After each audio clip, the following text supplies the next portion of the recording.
体の体制と帝国の現状度に鑑み非常の措置をもって 1945년 일본 제국주의의 패망과 함께 한국은 광복을 맞았다. 한반도는 새 나라를 세울 희망으로 가득 찼다. 하지만 북위 38도선을 기준으로 북에는 소련군이, 남에는 미군이 진주했다. 제2차 세계대전기에 협조적이었던 미국과 소련은 대립하기 시작했고 정치가들 사이에도 이념적 대립이 생겼다. 소련은 먼저 북한에서 토지개혁, 지주와 자산가의 숙청, 중요산업 국유화 등을 추진했다. 연합국이 통일국가를 수립할 방안으로 마련한 미소 공동위원회는 신탁통치 문제 등을 둘러싼 좌우의 대립 끝에 결렬됐다. 북한에서는 공산당 주도 아래 북조선 임시인민위원회와 북조선 인민위원회 등을 거쳐 정부 수립이 추진됐고, 남한에서는 유엔 결의에 따른 총선을 통해 정부 수립이 추진되었다. 결국 1948년 8월과 9월 한반도에는 두 개의 체제가 들어섰다. 하나는 남쪽의 자유민주주의 대한민국이었고, 다른 하나는 북쪽의 공산주의 조선민주주의 인민공화국이었다. 무력을 써서라도 남한을 공산화하길 원한 북한의 김일성 정권은 무력 침공에 유리한 조건을 갖추고 있었다. 북한은 일제로부터 거대한 중공업지대를 물려받은 데다 일찌감치 일당 독재 체제를 구축했다.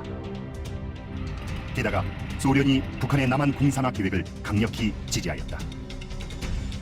반면 남한 이승만 정부는 새 국가의 기틀을 다지는 것만도 벅차서 그 북진 통일 주장은 구호에 그쳤다.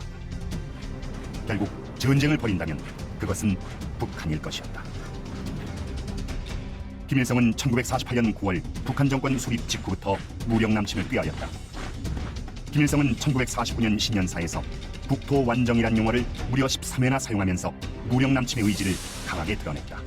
스탈린은 북한의 소총 15,000정, 각종 포 139문, T-34 전차 87대, 항공기 92대 등 무기를 지원하였다. 스탈린은 김일성에게 남침 전쟁 문제를 중국의 마오쩌둥과도 협의하라고 지시하였다.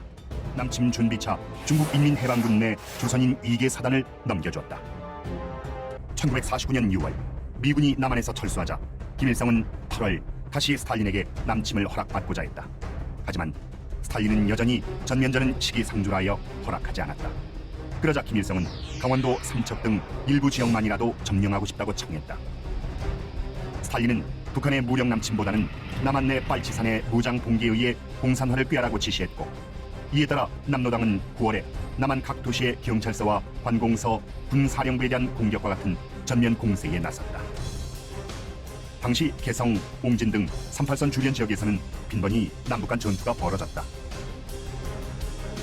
우발적인 소규모 전투가 대규모 전면전으로 커질 수도 있었기 때문에 스탈린은 1949년 10월 김일성에게 38선 전투를 하지 말라고 지령을 내렸다. 이후 38선 전투는 소강 상태에 들어갔다. 1949년 하반기에 들어 공산 진영을 북돋우는 방향으로 정세가 변화했다.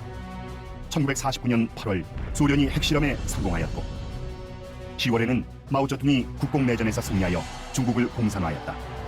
중국 공산화 시 미국이 개입을 포기하자 김일성은 북한의 남침 시에도 미국이 개입하지 않을 것이라고 낙관하였다.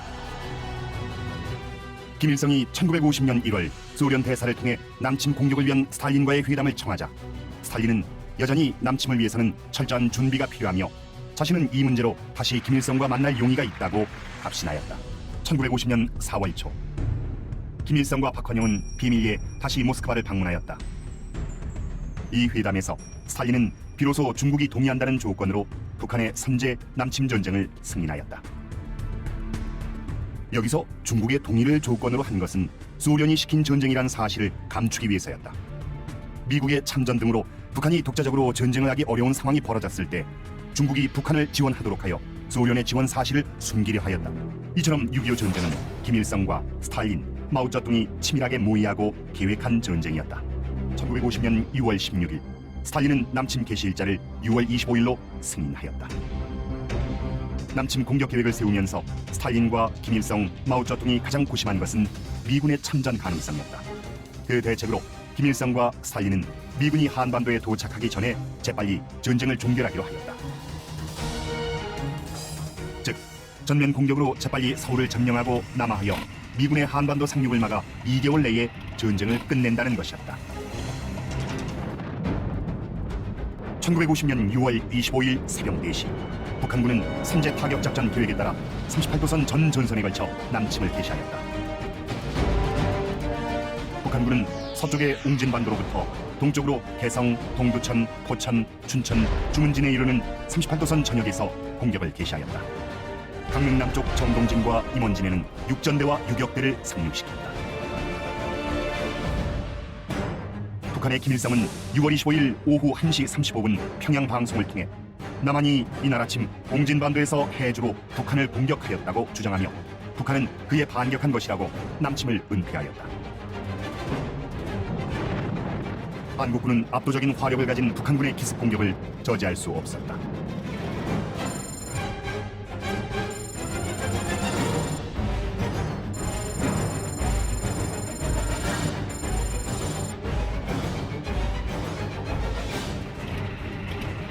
소련제 탱크 T-34를 앞세운 북한군은 전쟁 발발 당일 개성과 동두천, 포천을 점령하였고 서부전선에서는 파주, 문산을 거쳐 중부전선에서는 동두천, 의정부를 거쳐 서울로 진격하였다. 특히 의정부 서울 축선에서 북한군은 국군의 7배가 넘는 전투력을 집중하여 국군의 후방 주둔 사단이 전방으로 속속 투입됐지만 역부족이었다.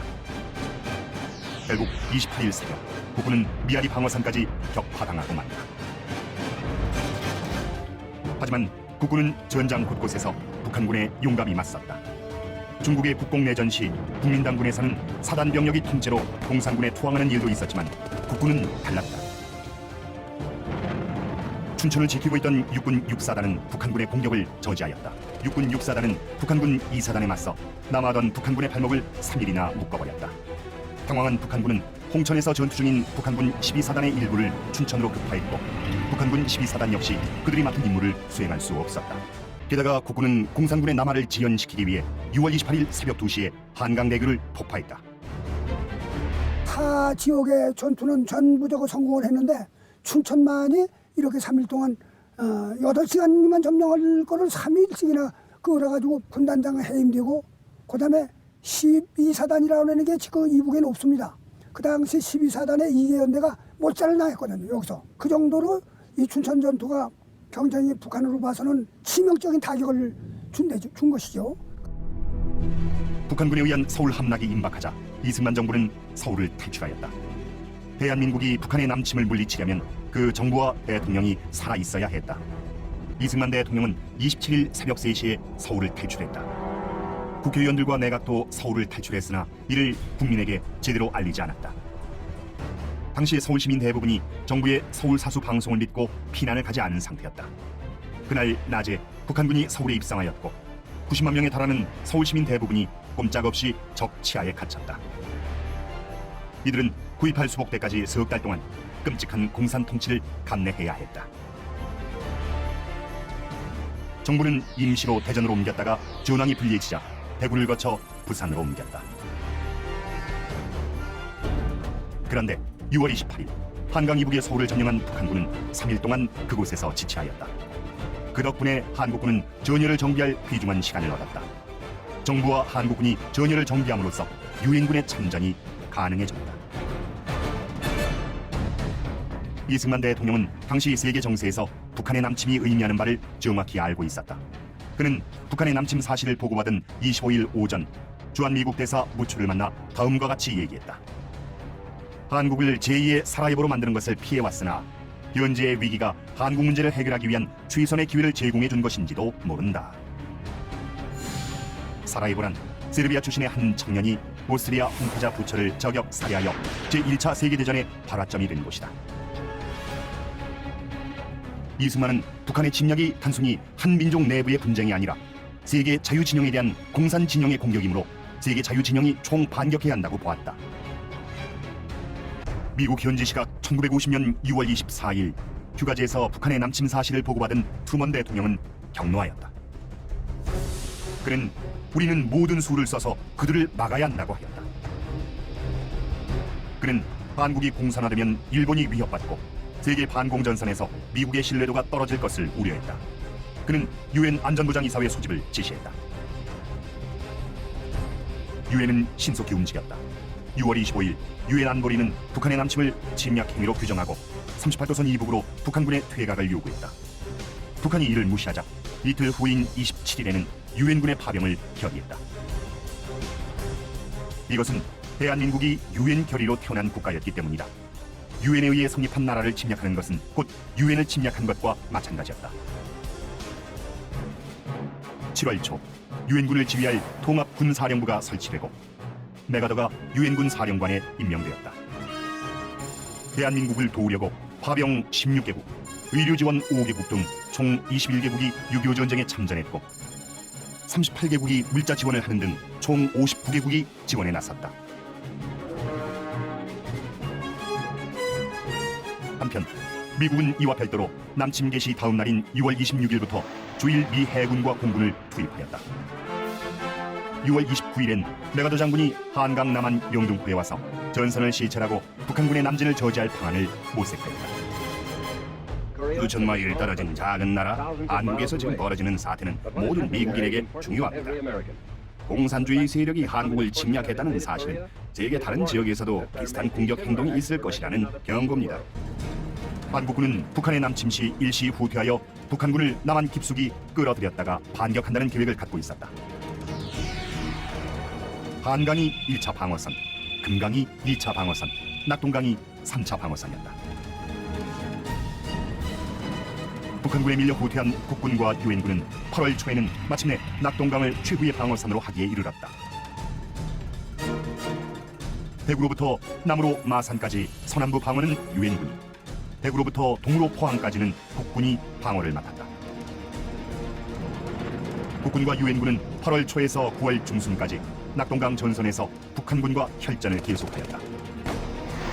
제공권을 완전히 장악한 미군은 북한군의 맹폭을 퍼부었으며 지상에서는 국군과 유엔군이 북한군을 저지하였다. 특히 대구로 통하는 전술적 요지인 대구 북방 22km 지점의 칠곡군 하부동에서는 55일간이나 치열한 전투가 벌어졌다. 고지를 10여 차례나 뺏고 빼앗기며 북한군 2만 4천여 명, 국군과 유엔군 만여 명의 사상자가 나온 전투에서 국군 1사단은 북한군의 공격을 저지하여 대구를 고수하는 데 크게 기여했다. 전선의 상황이 너무 급해 학도병 등으로 신병을 받아도 이들을 제대로 훈련시킬 여유가 없었다. 이들은 겨우 서너 시간 동안 기본적인 소총 사격 훈련과 수류탄 투척 요령만 습득한 뒤 곧바로 전선으로 투입됐다. 희생자는 계속 늘었고 고문관으로 불리는 신병들은 계속 도착했다. 한바탕 격전을 치르고 나면 부대원의 30-40%가 사라졌다. 이들은 신병으로 교체됐다. 나중에는 분대장이 자신에게 배속된 분대원의 얼굴과 이름도 모른 채 전투에 나서는 지경에 이르렀다. 군적도 없이 죽어간 무명용사들, 그들은 대한민국의 오늘을 떠받친 주역이다. 메가더가 이끄는 유엔군은 1950년 9월 15일 인천 상륙작전을 감행한다. 유엔군 상륙부대가 한반도 중부에서 북한군의 퇴로를 차단하면 낙동강 전선의 유엔군이 대반격을 한다는 계획이었다. 인천 상륙작전이 군사 전략적으로 갖는 가장 큰 의미는 전세를 일거에 전환시켰던 터닝 포인트라는 거죠. 한국전쟁이 일방적으로 북한군의 기습 공격에 의해서 한국군이 수세에 몰렸고 그리고 낙동강 방어선으로 궁지에 몰렸을 때 일거의 전세를 전환시켰던 가장 중요한 작전 중에 하나라고 평가할 수 있습니다. 상륙작전 후 전세가 완전히 역전되었다. 유엔군과 국군은 9월 28일 서울을 수복했다. 이제는 38선을 넘어 북진할 것인가가 문제였다. 이승만은 북한의 침공으로 38선은 없어졌으며 이 기회에 북한 정권을 몰아내야 한다고 생각했다. 이승만은 9월 말 대구의 육군본부에서 한국군 지휘관 회의를 소집하여 국가의 최고 통수권자로서 북진 명령을 내렸다. 그에 따라 10월 1일 강릉 방면의 국군 3사단이 최초로 38선을 돌파했다. 10월 7일엔 유엔군이 38선을 넘었고 그 뒤 유엔 총회가 이를 추인하였다. 10월 19일 국군 1사단이 가장 먼저 평양에 입성했다. 국군 중 선두부대는 압록강에 도달했고 유엔군도 한반도에서 공산군을 몰아내기 위한 마지막 공세에 몰입했다. 모두들 전쟁이 막바지에 이른 것으로 생각했다. 이제는 거꾸로 김일성이 멸망 위기에 몰렸다. 10월 1일 김일성은 다급히 스탈린과 마오쩌둥에게 구원을 요청하였다.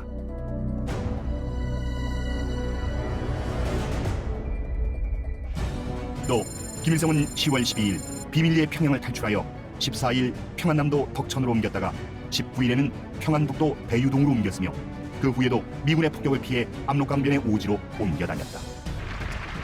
소련과 중공은 참전을 결정하였다. 마오쩌둥은 입술이 없으면 이가 시린 것처럼 북한이 망하면 중국이 위태로워진다고 하며 당초의 약속대로 군대를 보냈다. 스스로 북한을 돕기 위해 지원했다는 조선의용군이란 이름으로 1950년 10월 19일 펑더화이의 지휘 아래 1차로 30여만 명의 병력이 압록강 3개 지점을 거쳐 입북하기 시작하였다. 이때부터 적의 주력은 북한군이 아니라 중공군이었다. 한국군의 작전권을 유엔군이 가진 것처럼 북한군의 작전권도 사실상 중공군에게 넘어갔다. 중공군은 일본군과 또 장제스의 국부군과 싸우면서 전투력이 강해진 군대였다. 소련군도 1950년 11월부터 참전하였다. 소련군은 공군을 참전케 했다. 스탈린은 미국과의 확전 가능성을 우려하여 소련군 비행기를 중공 항공기인 것처럼 꾸몄고 조종사는 중공군 복장에 중국어를 쓰도록 교육받았다. 중공군은 유엔군과 한국군이 북한 깊숙이 들어오기를 기다렸다가 11월 1일 평안북도 운산 일대에서 일제히 공격을 개시했다. 미처 대비하지 못한 유엔군은 큰 피해를 입었다. 평양을 거쳐 초산까지 진격한 국군이 중공군의 포위 공격을 받았고 운산 북방 구봉산에서도 중공군의 포위되었다.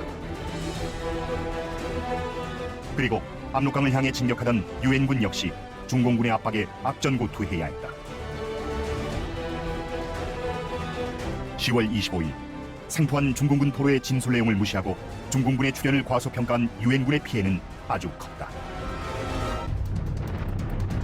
일명 크리스마스 공세였던 11월 24일 최종 공세에서도 큰 손실을 입은 유엔군은 남쪽으로 후퇴하기 시작했다.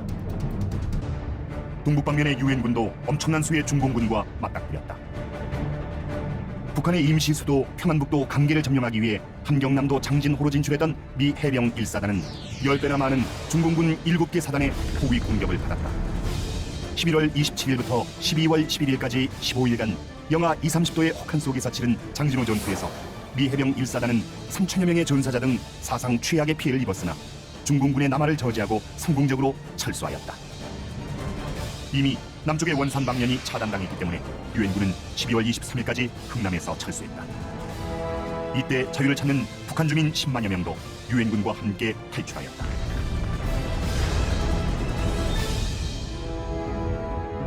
결국 1951년 일사후퇴로 서울을 중공군에 내주었다. 중공군은 경기도 평택까지 밀고 내려왔으나 다시 유엔군이 반격하였다. 유엔군은 1951년 3월 15일 중공군에게서 서울을 되찾았고 열세를 몰아 3월 말엔 38선을 회복하였다. 1951년 4, 5월 중공군의 춘계 공세 이후 양측 모두 무력으로 상대를 굴복시킬 수 없다는 것이 분명해졌다. 전선은 교착되었으며 휴전이 모색되었다. 미국과 소련은 마쿠 접촉에서 휴전에 동의하였다. 정전 협상의 가장 큰 쟁점은 남북 간 경계선과 포로 교환 문제였다. 경계선은 전쟁 전의 38선이 아니라 정전 시의 군사 접촉선으로 합의되었다. 그러나 포로 교환의 문제는 쉽게 합의되지 않았다. 유엔군은 공산권 포로의 자유의사 귀환을 원칙으로 했다. 이에 대해 공산 측이 반발하여 한동안 휴전회담이 결렬되었다. 하지만 미국, 소련, 중공 모두 휴전을 원했다. 1953년 3월 휴전회담이 다시 열렸다.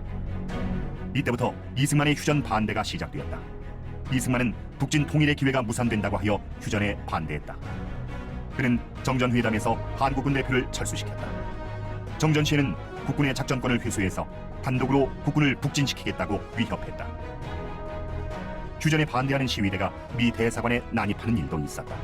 하지만 이승만의 진짜 속내는 안전보장 없는 휴전을 반대하는 것이었다. 휴전 후 미군이 철수하면 한국은 또다시 소련, 중공의 후원을 받는 북한의 침략 위험 아래 놓이게 될 것이기 때문이었다. 미국은 골치 아픈 이승만을 제거하고 새로운 정부를 수립하는 계획까지 검토했다. 하지만 이승만의 반발을 무마하기 위해 한국의 안보를 보장하는 쪽으로 방향을 틀었다. 그러나 더 확실한 약속을 원한 이승만은 1953년 6월 18일 초강수를 구사했다. 2만 7천여 명의 반공 포로를 전격 석방한 것이다. 경악한 미국이 미군 철수로 위협하자 이승만은 이번엔 유화책을 썼다. 정전 결정에 따를 터이니 그에 앞서 한미 상호 방위 조약을 체결해달라고 했다. 이승만의 끈질긴 투쟁은 미국으로 하여금 한국의 전략적 가치를 재평가하게 만들었다. 미국은 정전 후 한국의 안전을 보장하기로 약속하였다. 우여곡절 끝에 1953년 7월 27일 오전 10시 판문점에서 정전협정이 체결되었다. 3년 1개월 2일 1129일 동안 계속됐던 6.25 전쟁은 휴전 상태로 들어가게 됩니다. 6.25 전쟁으로 대한민국은 엄청난 물적, 인적 피해를 입었다. 주택과 학교, 공공시설, 도로, 철도, 교량 등 기반시설과 공장 등 각종 산업시설이 파괴되었다. 물적 피해액은 당시 2년치의 국민 총생산액에 달했다. 여기에 군인 전사상자 실종자가 62만 명, 민간인 사망, 부상, 실종자가 99여만 명이었으며 유엔군 사상자 실종자는 15만 명에 달했다. 수십만의 전쟁 고아와 미망인이 발생해 있으며 가족이 이어진 이산가족이 1,000만 명에 달하였다. 북한 측도 많은 인명과 물적 피해를 입었다. 전쟁 기간 동안 북한군의 전 사상자 및 실종자는 64만 명에 달했으며 인해 전술로 밀어붙였던 중공군의 피해는 이보다 더해서 전 사상 및 실종자가 97만 명에 달했다. 북한 민간인 피해자는 150만 명에 달했다. 6.25 전쟁 전 남한보다 월등했던 북한의 산업시설과 주택, 건물, 기반시설도 전쟁 중에 거의 대부분 파괴되었다. 이 엄청난 손실과 피해 사실을 보면 북한 공산정권이 무력 공산 통일을 꾀한 것이 우리 민족에게 얼마나 큰 재난을 초래했는지를 알 수 있다. 6.25 전쟁은 또한 대한민국의 국민의식을 형성하는 중요한 계기가 되었다.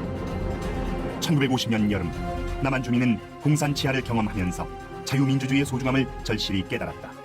남한 주민은 대한민국 국민으로서의 귀속의식과 애국심을 갖게 되었다. 북한 공산집단은 약 20만 명의 남한 젊은이들을 인민군으로 납치하여 사지로 몰아넣었고 농촌에서는 이미 완료된 농지개혁을 다시했으나 농민에게는 아무런 실익이 없는 일이었다. 그리고 토지를 농민에게 나눠준 대가로 현물세를 징수했는데 경작지 한 평당 작물의 포기수, 포기당 이삭수, 이삭당 나달수를 계산하여 이것들을 일일이 곱한 후 내야 할 평당 세금을 산정했다. 뿐만 아니라 매일 집회를 열어 국민들을 동원하고 소위 반동분자를 뽑아 직결 인민재판으로 학살하였다. 이처럼 북한의 점령 통치는 매우 가혹한 것이어서 짧은 기간이나마 민주주의 체제를 경험했던 남한 주민들의 증오와 원성을 낳았고 주민들로부터 외면당했다. 한편 6.25 전쟁 휴전 후 한미 상호 방위 조약이 체결되어 한국의 안보 태세가 굳건해졌다. 한미 상호 방위 조약은 1953년 10월 1일 미국 워싱턴에서 체결된 후 1954년 12월 17일에 정식 발효되었다. 한미 상호 방위 조약으로 미군 2개 사단이 주둔하게 되었다. 특히 이 미군은 최전방 휴전선에 배치되어 북한의 남침 공격 시 자동적으로 전투에 돌입하게 되었다. 아울러 국군도 대폭 증강되었다. 전쟁 전 한국군은 10만 명 정도였으나 전쟁 후에는 70만 명으로까지 늘었다. 전쟁 전 8개 사단이 휴전 당시 3개 군단 18개 사단으로 늘어난 국군은 이듬해 1954년 5월까지 5개 군단 20개 사단으로 증편되었다. 해마다 1,000명, 총 10,000명가량의 군 간부들이 미국에서 연수하면서 선진 군 전술과 행정관리법을 배웠다. 이로써 국군의 국방력이 크게 증강되었다. 대한민국은 유엔의 도움을 받아 북한의 침략을 물리칠 수 있었다. 유엔의 도움이 없었더라면 대한민국은 세계 지도에서 또 한민족의 역사에서 사라졌을 것이다. 하지만 그것만은 아니었다. 한 나라 국민이 자신을 지키려는 의지와 헌신이 없는데 외국군이 홀로 그 나라를 지킬 수는 없는 법이다. 대한민국 정부와 국군, 국민이 나라를 지키려는 강한 의지를 갖고 숭고한 헌신을 하였기에 대한민국이 살아남을 수 있었다.